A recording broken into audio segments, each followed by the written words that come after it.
Hi, I'm Old Sneelock. Welcome to another episode of Old Sneelock's Workshop.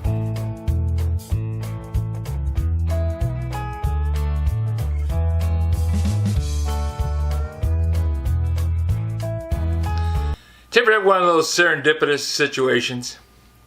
I've been working on doing an organization project down here in the shop. I have a lot of little parts and pieces. Some of them are actually useful. So I'd like to keep them so that I can find them. One of the biggest problems I've found in life in general is you take something and you think, yeah, I'm going to need this. And you put it away so you'll know where you can find it. And you never see it again. My neighbor gave me this set of Craftsman drawers. He was moving and decided that there just wasn't room for it at the new house. So rather than have him toss it in the dumpster, I said, well, I'll take it. Now I have a really nice place to put all my stuff, and I can actually organize things and label them with the label maker that Lydia gave me, because she knows that I have a little situation with OCD and like to have things here. But one of the problems with this, it's really nice that it spins, but it's not very mobile, and it's really heavy, and it takes up a lot of space. The other thing was, I wanted to be able to put racks on top of it. But by the time I set it on top of a bench and take up all that real estate, and then try and put anything on top of it, it's going to be too high and too awkward to get to. Well, I happened across something that was kind of a lucky happenstance. I drove by a little strip mall, and there were guys out and back throwing away chairs from a beauty salon. Now, beauty salon chairs are really heavy duty, and they have a couple of features that are very cool. One, they have this hydraulic lift. It's not like the little pneumatic thing that you pop a lever while you're sitting in the chair and it drops, and you stand up and pull the lever and it comes back up to you. This one actually lets you move things around.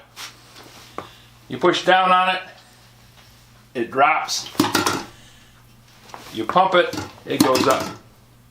So you can use this with an inanimate object that can't stand up off the thing. And I said, bingo, perfect. So being who I am, I drove up there and stopped and said, hey, do you mind if I have one of those chairs? And they said, no, you can have them all. I said, just need one. They even loaded it in the back of the truck for me. Good thing too, because it's a darn heavy chair. I came home yesterday.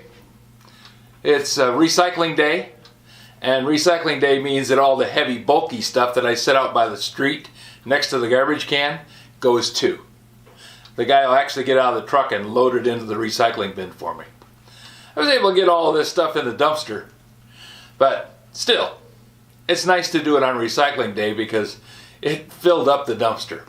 So now all I need to do is attach this to the top of that.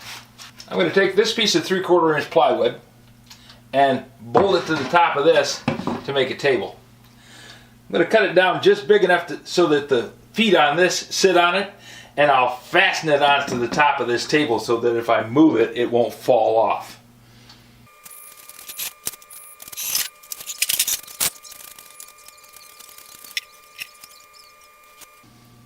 There's just one problem with this little stand. The top of it isn't level.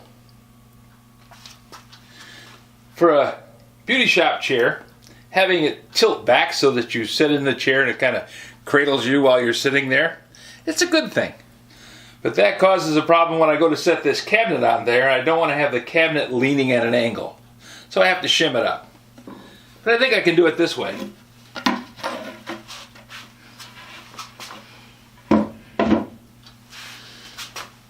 I'm going to measure the distance between the level when it's level and the top of the stand here, and then I'll make a shim to go on these two bowl holes.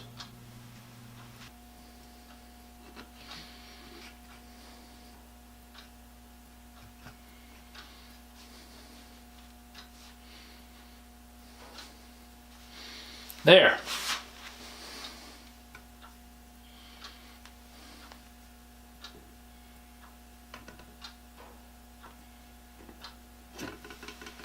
Well, that's handy. 1.1 inches. So I just have to cut 1.1 inch shim to put across the top of that, and then bolt down that piece of plywood through the shim and up here on these points. Well, I need a block to cut a spacer out of, and this piece of 2x4 is a willing candidate. So I need to cut a piece out.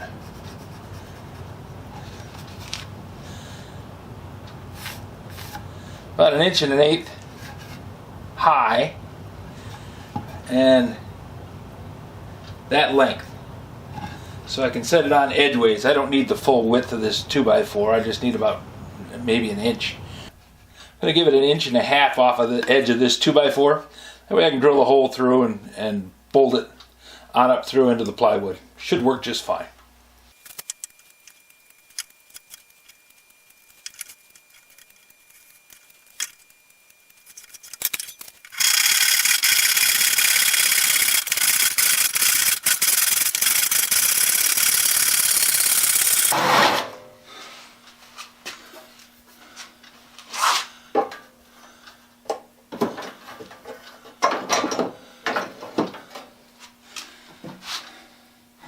Pellet wood. It's case hardened. It's got a lot of spring back to it, so it pinches the blade all the time.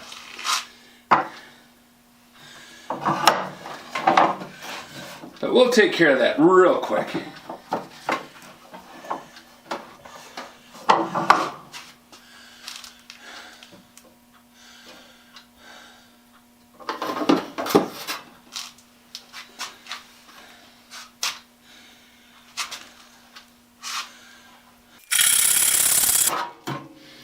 There.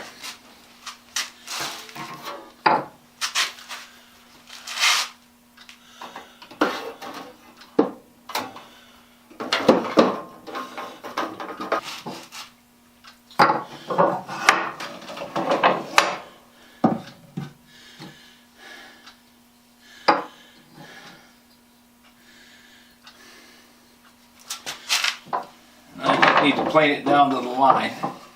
This little Bailey number 4 is one of my favorites.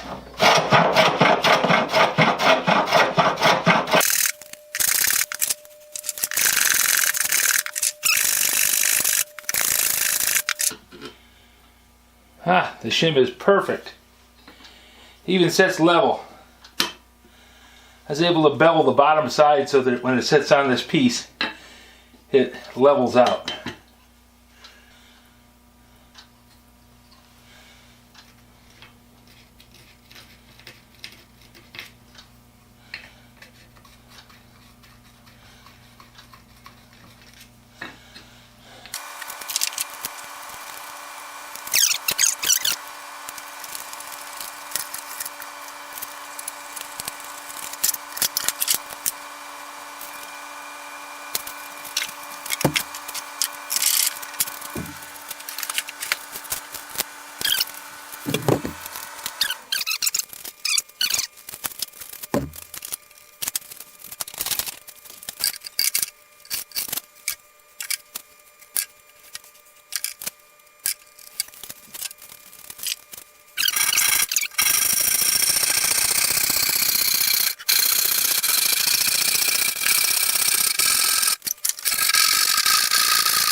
Five inches center to center.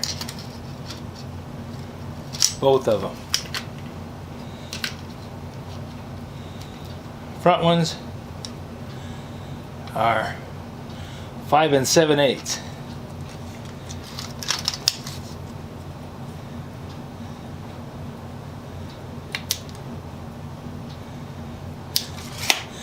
Got a nice little dimple where the cutoff. Got a nice little dimple on there where the parting tool cut it off, so I got a really good center on that piece. On these holes, I'm just guessing.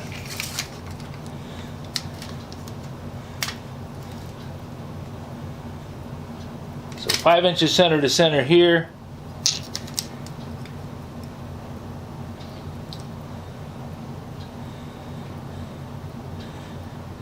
6 7/8 there.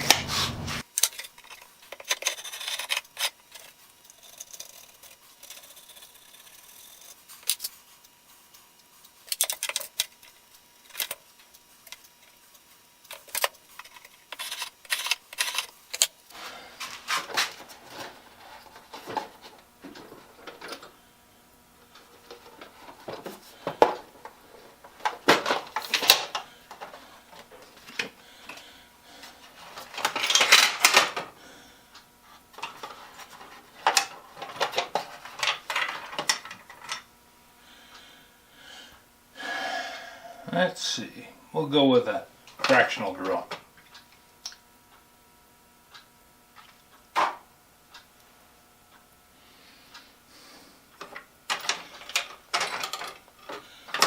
Five 16 should do it just fine.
Little brace gives me a lot more leverage. Not as fast, but I'm willing to trade speed for leverage.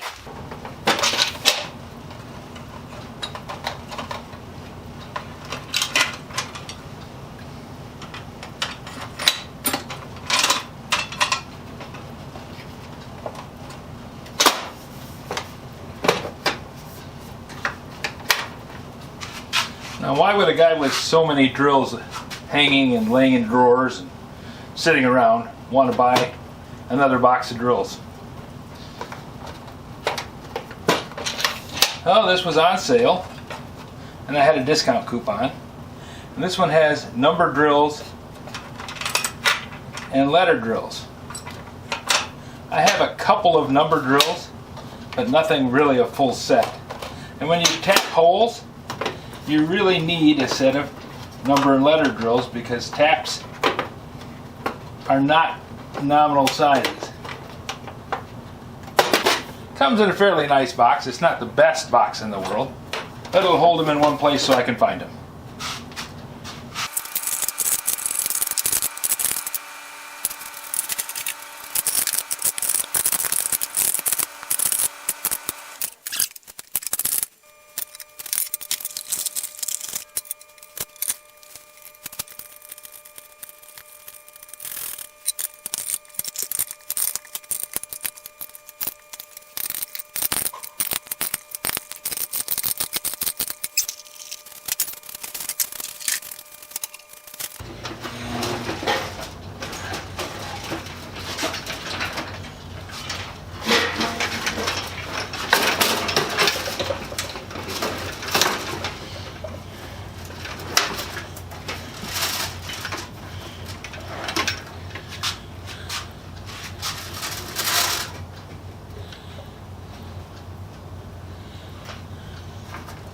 I'm going to have just one big one on this nice spinner rack.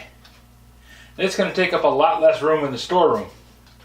I don't have to leave space open in front of 5 different racks. I can just have this spinner spinning around to get to what I need, and there we go. Because some of these, I've had stuff in them for a long time that I just didn't use because I couldn't get to it. It wasn't a thing that I couldn't get to it, it was just more hassle to get to it than do something else.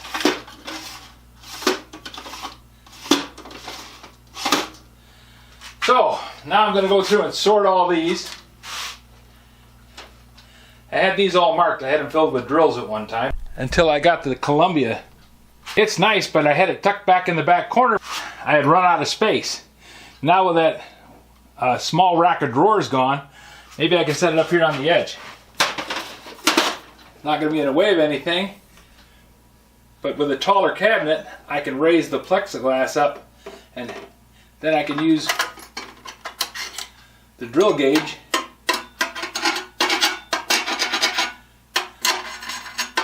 to size those bits. Yep, 1/4 inch. That works out really well. Well, it's seldom that I get this lucky that everything seems to fit together. And I have to be careful. Too much bragging. God's watching.